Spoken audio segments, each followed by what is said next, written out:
الحمد لله نحمده ونستعينه ونستغفره ونؤمن به ونتوكل عليه ونعوذ بالله من شرور أنفسنا ومن سيئات أعمالنا من يهده الله فلا مضل له ومن يضلله فلا هادي له ونشهد أن لا إله إلا الله وحده لا شريك له ونشهد أن سيدنا وسندنا ومولانا محمدا عبده ورسوله أرسله بالحق بشيرا ونذيرا وداعيا إلى الله بإذنه وسراجا منيرا اللهم صل على محمد وعلى آل محمد كما صليت على إبراهيم وعلى آل إبراهيم إنك حميد مجيد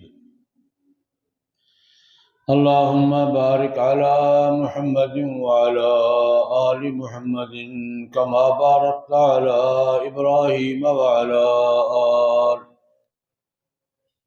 وعلى آل إبراهيم إنك حميد مجيد أما بعد فأعوذ بالله من الشيطان الرجيم بسم الله الرحمن الرحيم إن الذين كفروا بالذكر لما جاءهم وإنه لكتاب عزيز لا يأتيه الباطل من بين يديه ولا من خلفه تنزيل من حكيم حميد صدق اللہ العظیم۔ بزرگان محترم، برادران اسلام، قرآن مقدس کی 2 آیات کریمہ تلاوت کی ہیں۔ مختصر وقت کے اندر ان آیات مبارکہ کی روشنی میں کچھ ضروری باتیں عرض کرنے کی کوشش کروں گا۔ اللہ جل جلالہ و عم نوالہ کی بارگاہ میں دعا فرمائیں، خداوند ذوالجلال مجھے صحیح عرض کرنے کی، آپ حضرات کو صحیح سننے کی، مجھے آپ کو سب مسلمان بلکہ انسان بھائیوں کو صحیح بات سمجھنے، قبول کرنے اور اس پر عمل کرنے کی توفیق عطا فرمائے۔ قرآن پاک کے حوالے سے بات ہو رہی ہے۔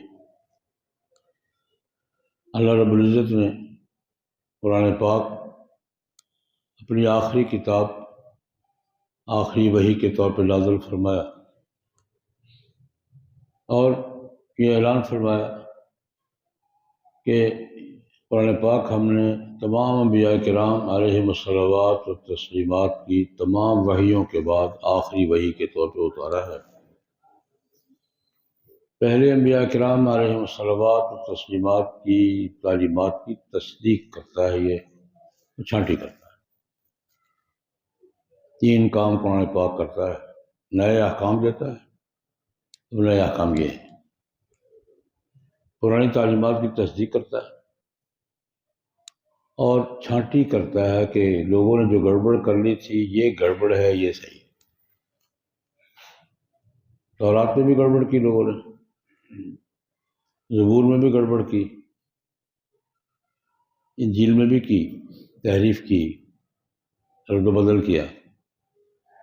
تو قرآن پاک نے بنیادی طور پر 3 کام کیے وحی الہی کے تسلسل میں۔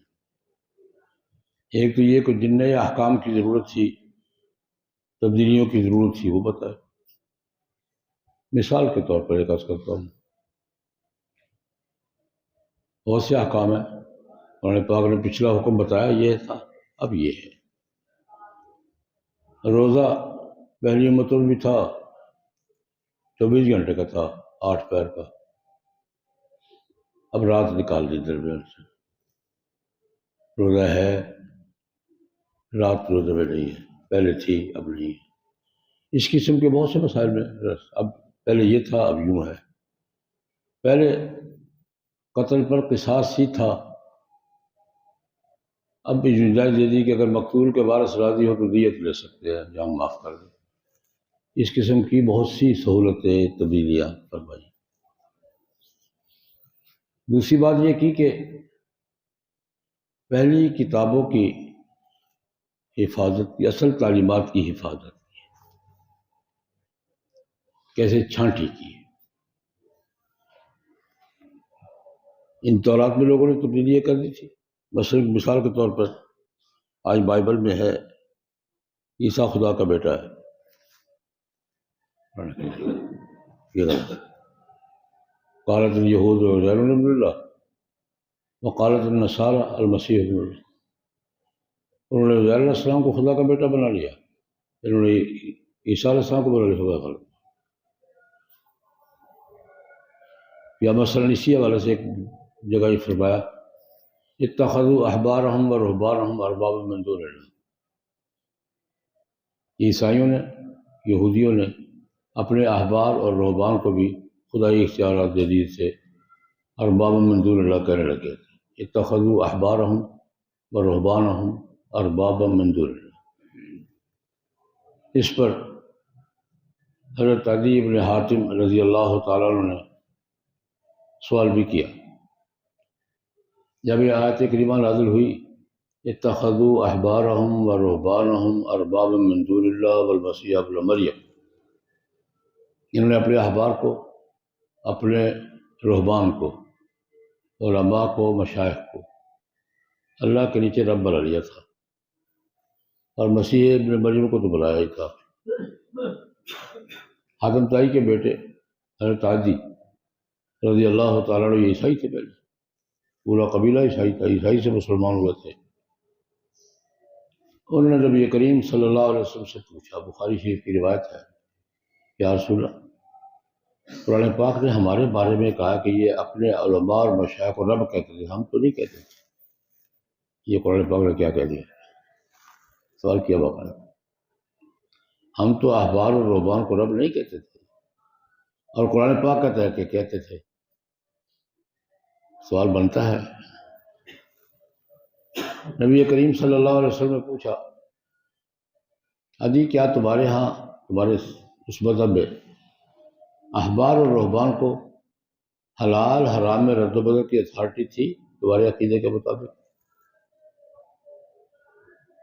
کہ علماء جس کو حلال کہہ دے حلال ہے، جس کو حرام کہہ دے حرام ہے، تھی؟ کیا یہ تو تھی. یہ آج بھی ہے. آج بھی پاپا روم کو اور پاپا روم کی کونسل کو اختیار ہے اس کی جو جائز قرار دے دے، جس کو ناجائز قرار دے دے. اب میں قرآن پاک نے اسی کو رب بنانا کہا ہے. اللہ کے اختیارات کسی اور میں تسلیم کرنا یہ رب بنانا ہے،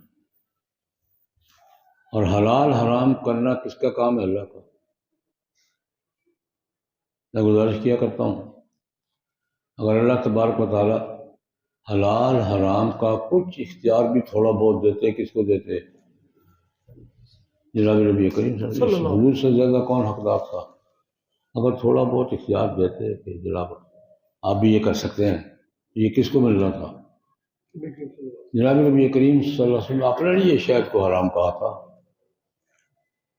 اللہ پاک نے پوری صورت نازل کر دی، جناب کیوں؟ لما تحرم ما احل، میں نے حلال کیا، آپ کیسے حرام کریں؟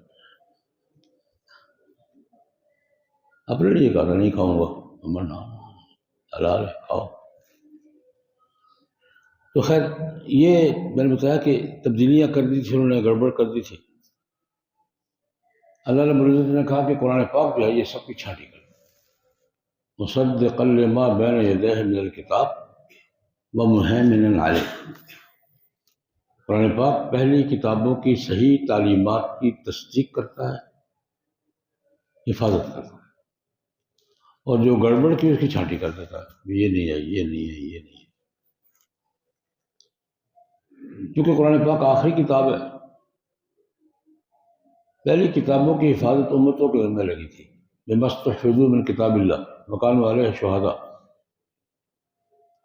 تورات کی حفاظت کی ذمہ داری اللہ پاک نے ضرور سے حفاظت پڑھو بھی، حفاظت بھی کرو، عمل بھی کرو۔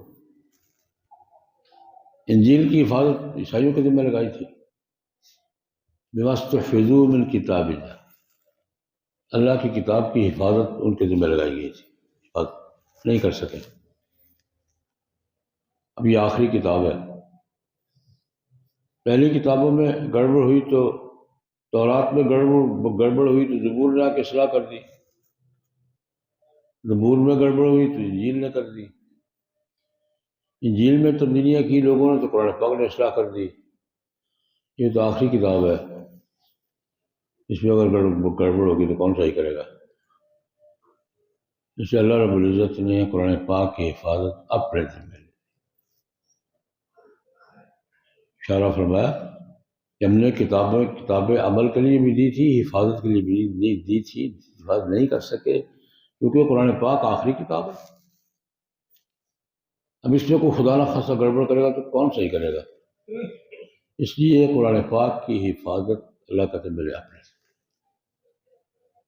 انا نحن نزلنا الذکر وانا لہ لحافظ، یہ ہم نے اتارا ہے، اب حفاظت بھی ہم کریں، استعمال تمہیں ہی کریں گے، ذریعہ تم ہی بنو گے،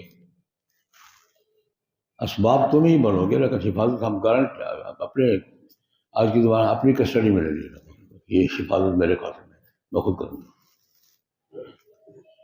اب قرآن پاک اور قرآن پاک کی تعلیمات، یہاں یہ بحث کرنا چاہوں گا کہ اللہ رب العزت نے قرآن پاک کے الفاظ ترتیب کی حفاظت بھی اپنے ذمہ لی، میں کروں گا، اور یہ سارا سسٹم جتنا بھی ہے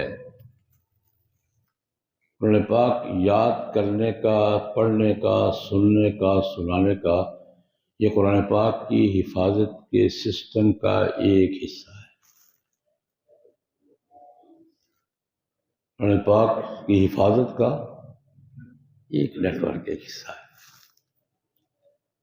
حضرت شاہ عبد القادر محدث دہلوی رحمۃ اللہ علیہ یہ فرماتے ہیں کہ بل ہوا آیات بینات فی صدور الذین اوتوا العلم، یہ قرآن پاک کی آیات بینات ہیں، اہل علم کے سینوں میں ہوتی ہیں، یعنی اس کی جگہ سینے کے اندر ہے۔ شاہ عبد القادر رحمۃ اللہ علیہ لکھتے ہیں قرآن پاک کی اصل جگہ سینے کے اندر ہے، کتابت امر زائد ہے، یعنی اصل اس لیے کہ یاد کیا جائے، کرتے ہیں لوگ، ہر زمانے میں رہے، صحابہ میں بھی تھے، اب تک چلے آ رہے ہیں۔ یہ قرآن پاک کی حفاظت کا ذریعہ ہے، اور شاہ صاحب فرماتے ہیں کہ اصل جگہ سینے کے اندر ہی ہے، قرآن پاک کی اصل جگہ سینے کے اندر ہے، کتابت امر زائد ہے، یعنی لکھنا پڑھنا قرآن کی ضرورت نہیں ہے، ہماری مجبوری ہے، اس کو یاد نہیں رہتا لکھا ہوا پڑھ، ہر زمانے میں رہے۔ اللہ رب العزت نے قرآن پاک کے الفاظ کی حفاظت بھی فرمائی ہے، لیکن ساتھ ساتھ قرآن پاک کا جو اللہ کی منشا ہے نا، معنی مفہوم، اس کی حفاظت بھی فرمائی، دونوں کی حفاظت اللہ پاک نے کی۔ اس پہ بے شمار شہادتیں ہیں، بے شمار شہادتیں ہیں۔ یہ قرآن پاک کا حفظ کرنا، یاد کرنا، سننا، سنانا بھی دور آ رہا ہے رمضان کا، سنا جائے گا، سنایا جائے گا، اتنا سنا جائے گا، اتنا سنایا جائے گا، کوئی شمار بھی نہیں کر سکتا۔ اگر ہم گجرانوالہ شہر میں شمار کر لیں تو کتنی دفعہ پڑھا گیا نہیں کر سکتے۔ قرآن پاک کا مہینہ آ رہا ہے، پڑھا جائے گا، سنا جائے گا، سنایا جائے گا، بے شمار شہادتیں اس پر۔ میں ایک واقعہ عرض کیا کرتا ہوں، ابھی چند سال پہلے کی بات ہے، میں کراچی جامعہ انوار القرآن میں گیا ہوا تھا، وہاں یونیورسٹی کے نوجوان آئے ملاقات کے لیے، اب نے ایک پریشانی کا اظہار کیا، یونیورسٹی کے اسٹوڈنٹ تھے، یہ سوشل میڈیا کا دور ہے، نیٹ کا دور ہے، آنے سارے کام ہوتے ہیں۔ کہنے لگے بھائی صاحب ہم نے قرآن پاک کے نام سے کچھ گروپ دیکھے ہیں جو میڈیا پہ کام کر رہے ہیں یورپ میں، مغرب میں، قرآن اسٹڈی، القرآن، قرآن کے حوالے سے مختلف گروپ ہیں اور گڑبڑ کر رہے ہیں۔ میں کہا کیا؟ کہتے ہیں قرآن پاک کے الفاظ رد و بدل کر کے قرآن پاک کے نام سے چڑھا رہے ہیں، آیتیں بدل رہے ہیں، الفاظ بدل رہے ہیں، ترتیب بدل رہے ہیں، تو نئے لفظ شامل کر رہے ہیں۔ ان کے کہنے کے مطابق ہے کہ ہم نے 7-8 گروپ دیکھے ہیں، اسٹڈی کیے ہیں، یہی کام کر رہے ہیں، کوئی لفظ اضافہ کر دیا، کوئی کم کر دیا، کوئی ترتیب بدل دی، کوئی یہ کر رہے ہیں کام۔ کہنے کہ ہمیں بہت پریشانی ہے، ہم آپ سے مشورہ کر رہے ہیں کیا کرنا چاہیے۔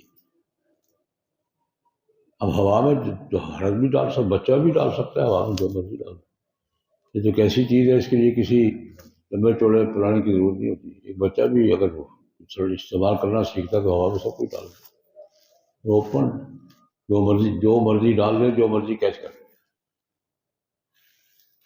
تو ہم پریشان ہیں، کیا بنے گا؟ میں نے کہا بیٹا پریشان تو ہو، ٹینشن نہیں لو، کچھ نہیں ہوگا۔ ایک مسلمان کو قرآن پاک کے حوالے سے پریشان ہونا چاہیے، ایمان کی علامت ہے، محبت کا تقاضا ہے، عقیدت کا تقاضا ہے۔ قرآن پاک کے بارے میں کوئی پریشانی تو مسلمان کو پریشان ہونا چاہیے، لیکن ٹینشن نہیں لو بیٹا، کچھ نہیں بگڑے، قرآن پاک کو کچھ نہیں بگڑے گا۔ وہ ایک لڑکا جذباتی سا تھا، مجھے لڑنے لگ گیا، مجھ سے ہم 4 دن سے سوئے نہیں اور آپ اتنا سرسری لے رہے ہیں۔ اگر آپ بھی ٹھیک کہہ رہے ہیں، آپ کی پریشانی ٹھیک ہے، آپ کو پریشان ہونا چاہیے، مومن ہے، میں بھی ٹھیک کہہ رہا ہوں۔ دیکھا کہ اس کی تسلی میں گیا، تمہیں پریشانی یہ ہے کہ قرآن پاک کے جملے بدل کے، آیتیں بدل کے، ترتیب بدل کے، اضافہ کر کے، کمی کر کے فضا میں چھوڑی جا رہی ہے اور اوپن سب دنیا تک پہنچتی ہے، یہ پریشانی کا نام۔ میں نے کہا ہمیں کیا چاہیے، اس سارے عمل کو واچ کرنے کے لیے کیا چاہیے جو کچھ بھی ہو رہا ہے؟ میں نے کہا ایک انہوں نے پرنٹ دیا بھی، سورۃ الملوک کے نام کی ایک سورت میں نے کسی فائل میں پڑھی ہوگی، سورۃ الملک کی طرز پر سورۃ الملوک، اسی لہجے میں، اور اس میں اسلامی احکام کا مذاق اڑایا گیا ہے، کوئی ہماری باتوں کا مذاق اڑایا گیا ہے۔ وہ ایک سورت انہوں نے مجھے پرنٹ بھی دیا کہ یہ ہم نے نیٹ سے نکالا۔ میں نے کہا وہ یہ ٹھیک ہے، ہمیں کیا چاہیے؟ میں نے کہا ایک حافظ قرآن 16-17 سال کا، 15-16 سال کا بچہ، جس نے قرآن پاک یاد کیا ہے اور یاد کرنے کے بعد 3-4 دفعہ سنا لیا ہے، یعنی ہم حافظوں کی اصطلاح میں اس کی منزل گزارا کرتی ہے، یاد کرنے کے بعد 4-5 مرتبہ سنا لیا ہے۔ میں نے کہا اس کو بٹھا دو بچے کے ساتھ، یہ سارا اس کو دکھاؤ، اس کو 1 دن لگے، 2 دن لگے، 3 باتوں کی گارنٹی میں دیتا ہوں، وہ بتا دے گا یہ سورت قرآن کی ہے اور یہ نہیں ہے، بتا دے گا یا نہیں؟ یہ بتا دے گا کہ یہ آج سے سورت کی ہے اور یہ نہیں ہے، یہ جملہ اس آیت کا ہے اور یہ نہیں ہے، یہ چھانٹی کر دے گا یا نہیں کر دے گا؟ میں نے کہا 3 باتوں کی گارنٹی تو میں دیتا ہوں، سورت بھی بتایا گیا ہے یا نہیں، آیت بھی بتایا گیا ہے یا نہیں، جملہ بھی بتایا گیا ہے یا نہیں، اور خود کسی ایک لفظ کا ترجمہ نہیں جانتا، صرف طوطے کے رٹا ہوا اس میں، خالی حافظ ہے، خالی حافظ ہے، منزل یاد ہے، یہ سارے کام کو واچ کرنے کے لیے وہ کافی ہے یا نہیں کافی؟ کر لے گا یا نہیں کر لے گا؟ اور میں نے کہا اس عمر کے اس درجے کے حافظ مل جاتے ہیں؟ کہاں نہیں ملتے ہیں، اس لیول کے اس عمر کے حافظ دنیا میں کہاں نہیں ملتے. امریکہ میں بھی ہے، اسرائیل میں بھی ہے، انڈیا میں بھی ہے، پاکستان میں بھی، دنیا میں ہر جگہ ہے. میں کہ یار جس کام کو چیک کرنے کے لیے، واچ کرنے کے لیے 16-17 سال کا بچہ حافظ کافی ہو، اس سے قرآن پاک کی شریعت پہ کیا اثر پڑتا ہے؟ اسی بغیر پر پریشان ضرور ہو، ٹینشن نہیں لو، کچھ نہیں ہوتا. قرآن پاک کو کچھ نہیں ہوتا. قرآن پاک کی حفاظت کی ذمہ داری کس لیے؟ اللہ پاک. اور صرف حفاظت کی نہیں، میں نے جو آیات پڑھی ہے نا دوسرے معنی میں ہے. اللہ پاک فرماتے ہیں ان الذین یلحدون فی آیاتنا لا یخفون علینا، ان الذین یلحدون فی آیاتنا لا یخفون علینا، جو ہمارے قرآن پاک میں رد و بدل کی کوشش کرتے ہیں یا اس کا معنی بگاڑنے کی کوشش کرتے ہیں، ہم پہ مخفی نہیں، ہمیں پتہ ہے کون کیا کر رہا ہے. ان الذین یلحدون فی آیاتنا لا یخفون علینا. الحاد ایک ہے لفظوں کا بدلنا، ایک ہے معنی کا بدلنا. لفظوں کا بدلنا تحریف ہے، اور معنی کا بدلنا کیا کہلاتا ہے؟ الحاد. لفظوں کا بدلنا ہوتا ہے تحریف، یحرفون الکلم عن مواضعہ، اور معنی کا بدلنا کیا ہوتا ہے؟ الحاد. اللہ کی منشا کچھ اور ہے، وہ کچھ اور بیان کر رہا ہے، اپنی طرف سے معنی بیان کر رہا ہے. اس کو الحاد کہتے ہیں. اللہ پاک نے الحاد کے بارے میں بھی کہا ان الذین یلحدون فی آیاتنا لا یخفون علینا. ہمیں پتہ ہے کون کون کیا کر رہا ہے. اور یہ کہہ کے پھر فرمایا انہ لکتاب عزیز لا یأتیہ الباطل من بین یدیہ ولا من خلفہ. یہ عزیز کی کتاب بھی ہے اور خود بھی عزیز کتاب ہے. عزیز کا معنی غالب. یہ غالب کی کتاب بھی ہے اور خود بھی لکتاب عزیز، خود بھی غالب کتاب ہے. لا یأتیہ الباطل من بین یدیہ ولا من خلفہ. باطل قیامت تک آگے پیچھے کہیں سے اس پہ گھس نہیں سکے گا. قرآن پاک نے یہ گارنٹی بھی دی ہے لا یأتیہ الباطل من بین یدیہ ولا من خلفہ تنزیل من حکیم حمید. اللہ کہتے ہیں میں نے اتارا ہے، کیسے گڑبڑ کریں گے. تو قرآن پاک کے الفاظ ترتیب کی حفاظت بھی اللہ نے اپنے ذمہ لی، اور قرآن پاک کے معنی اور مفہوم کی حفاظت بھی اللہ پاک نے. جناب نبی کریم صلی اللہ علیہ وسلم نے قرآن پاک کے صرف الفاظ پیش کیے ہیں، تعلیم بھی دی ہے. صرف الفاظ سنائے ہیں یا معنی بھی بتایا ہے. جہاں لوگ غلط معنی سمجھے وہاں اصلاح بھی کی ہے، یہ معنی نہیں بھی، یہ معنی ہے. خود بھی معنی بیان کیا قرآن پاک کی اس آیت کا مطلب یہ ہے بھائی اگر کسی کو غلط سمجھ آئی ہے تو وضاحت بھی کہ نہیں تم سمجھو یہ نہیں ہے، اس کا معنی یہ ہے. قرآن پاک کی ایک آیت کریمہ لیس بأمانیکم ولا امانی اہل الکتاب من یعمل سوءا یجز بہ. قرآن پاک کے کسی لفظ کو سمجھنے میں غلطی لگی ہے اور حضور نے فرمایا نہیں یہ مطلب نہیں، یہ مطلب ہے. 20 آیات ہے. صحابہ نے کہا یہ مطلب نہیں، تم غلط سمجھو، مطلب یہ ہے. 20 آیات ہے، ایک کا میں ذکر کر رہا ہوں. مسند دارمی کی روایت ہے، امام دارمی امام بخاری کے استاد ہیں. واقعہ بیان کرتے ہیں اللہ تبارک و تعالیٰ کا ارشاد گرامی نازل ہوا لیس بأمانیکم ولا امانی اہل الکتاب. نجات کے فیصلے تمہاری خواہشوں پر بھی نہیں ہوں گے، اہل کتاب کی خواہشات پر بھی نہیں ہوں گے. من یعمل سوءا یجز بہ، ایمان اور اعمال پہ فیصلے ہوں گے. اور جملہ یہ ہے من یعمل سوءا یجز بہ، اس نے کوئی غلط حرکت کی بھگتنی پڑے گی. من یعمل سوءا یجز بہ، اس نے کوئی بھی غلط کام کیا سزا ملے گی. حضرت صدیق اکبر رضی اللہ عنہ سامنے بیٹھے ہوئے، ان کا رنگ فاق ہو گیا۔ یہ جملہ سنتے ہی حضرت صدیق اکبر کا رنگ فاق ہو گیا، چہرہ زرد ہو گیا، کپ کپی طاری ہوئی، کاد ان یسقط، قریب تھا کہ گر پڑتے۔ نبی کریم صلی اللہ علیہ وسلم کی نظر پڑی، مالک یا ابا بکر، بکر کیا وہ خیر ہے؟ حضرت آپ نے فرمایا کیا ہے؟ من یعمل سوءا یجزا بہ، جس نے کوئی غلط حرکت کی سزا ملے گی۔ اگر ہر حرکت پہ سزا ملے گی تو بچے گا کون ہم میں سے؟ آپ تو پیغمبر ہیں۔ حضرت صدیق اکبر نے کیا مطلب سمجھا کہ چھوٹی موٹی غلطی پر بھی قیامت کو سزا ملے گی۔ من یعمل سوءا یجزا بہ، یا رسول اللہ اگر ہر حرکت پہ سزا ملے گی تو ہم کون بچے گا ہم میں سے؟ نبی کریم صلی اللہ علیہ وسلم ابو بکر وہ مانا نہیں ہے جو تم سمجھو، حالانکہ ابو بکر ہیں، عالم صحابہ ہیں۔ وما یجزا بہ کا معنی تم جو سمجھو نا کہ ہر حرکت کی سزا قیامت پہ ہی ملے گی، نہیں۔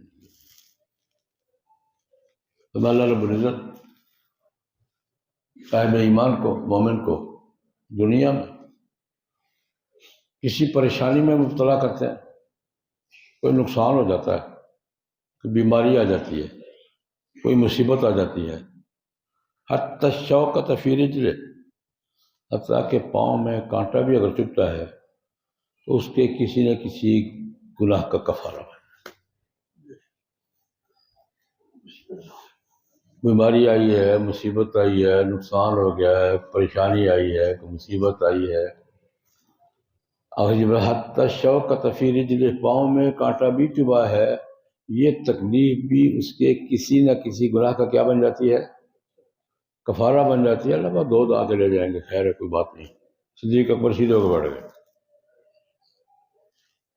آیت کا جو مطلب وہ سمجھے تھے، پریشان ہوئے تھے، وہ مطلب نہیں ہے۔ میں یہ بات عرض کر رہا ہوں کہ آیت کا مطلب سمجھنے میں اگر غلطی لگی ہے کسی کو تو حضور اصلاح ہو، یہ مطلب نہیں بھائی، یہ مطلب ہے۔ میں کیا عرض کر رہا ہوں کہ نبی کریم صلی اللہ علیہ وسلم نے صرف قرآن پاک کے الفاظ اور آیتیں نہیں بتائیں، معنی بھی بتایا ہے،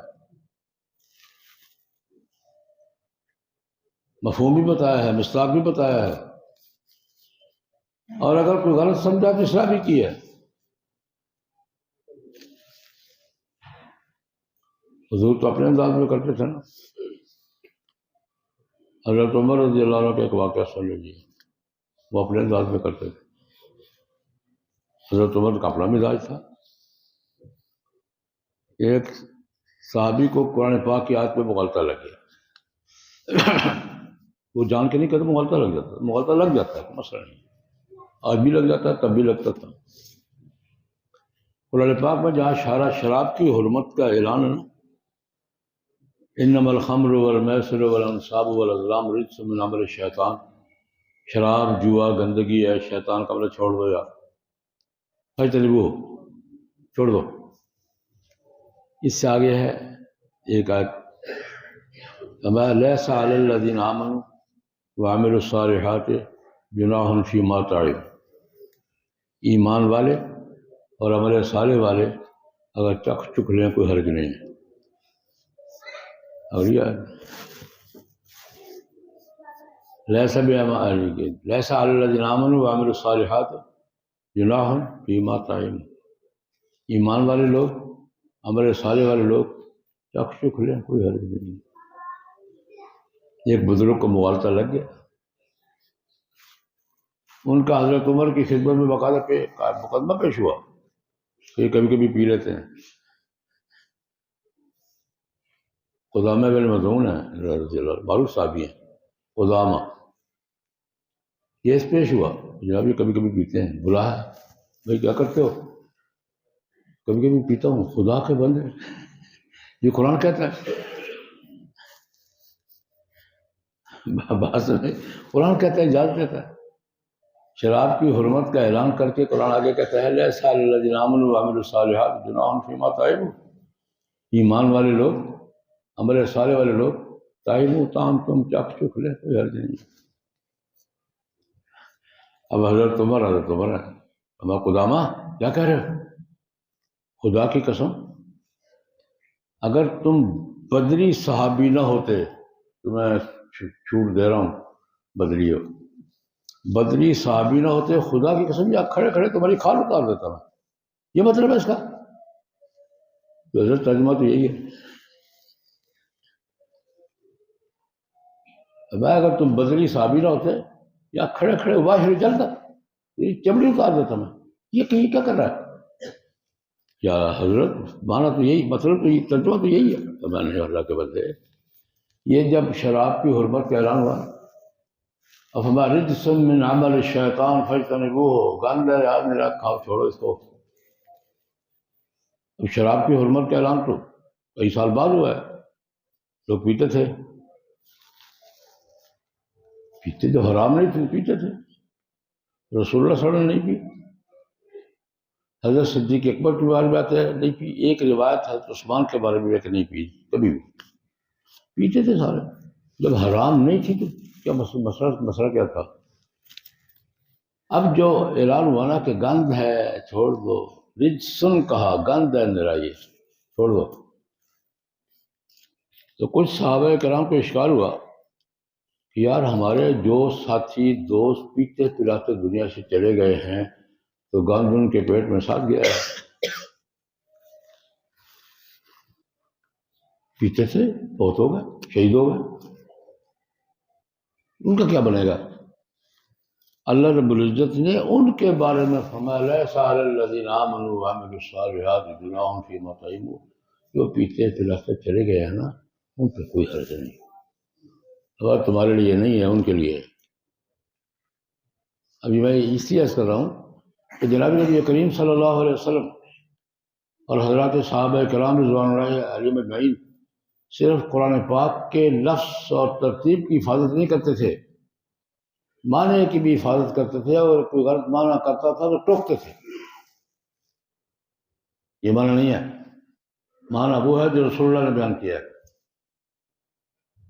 قرآن پاک کے کسی جملے کا وہ مفہوم نہیں جو میں سوچ رہا ہوں آیت ہے میرا خیال ہے نا. اگر کسی نے غلط معنی کیا ٹوکا ہے، سزا بھی دی ہے. یہی بات اللہ پاک نے فرمائی لا یأتیہ الباطل من بین یدیہ ولا من خلفہ. اللہ پاک نے قرآن پاک کے الفاظ کی حفاظت بھی اپنے ذمہ لی ہے اور قرآن پاک کے معنی کی حفاظت بھی اپنے ذمہ لی ہے، اور فرمایا ہے کہ باطل آگے پیچھے سے مفسرین اس کا معنی کرتے ہیں. کوئی باطل نہ قرآن پاک کے الفاظ میں رد و بدل کر سکتا ہے، نہ قرآن پاک کے معنی اور مفہوم میں رد و بدل کر سکتا ہے. اللہ رب العزت نے قیامت تک کی گارنٹی دی ہے. انشاءاللہ بات چلتی رہے گی. میرے دوست بیمار ہیں اور کہتے ہیں دعا کرے اللہ پاک صحت کاملہ و عاجلہ عطا فرمائے اور آسانیاں پیدا فرمائے. ہمارے بھائی چھوٹے مولانا عبد القدوس قارن صاحب، ان کی ساس محترمہ اور ہمارے عزیز حافظ نصر الدین عمر کی نانی محترمہ، ان کا انتقال ہو گیا ہے. دعا کر اللہ تبارک و تعالیٰ ان کی مغفرت فرمائے. ہمارے بھائی کے آپریشن ہوا ہے ان کا صحت کاملہ عطا فرمائے، اور اللہ تبارک و تعالیٰ تمام فوت ہونے والوں کی مغفرت فرمائے اور تمام بیماروں کو شفا عطا فرمائے. اللہم صلی اللہ علیہ وسلم.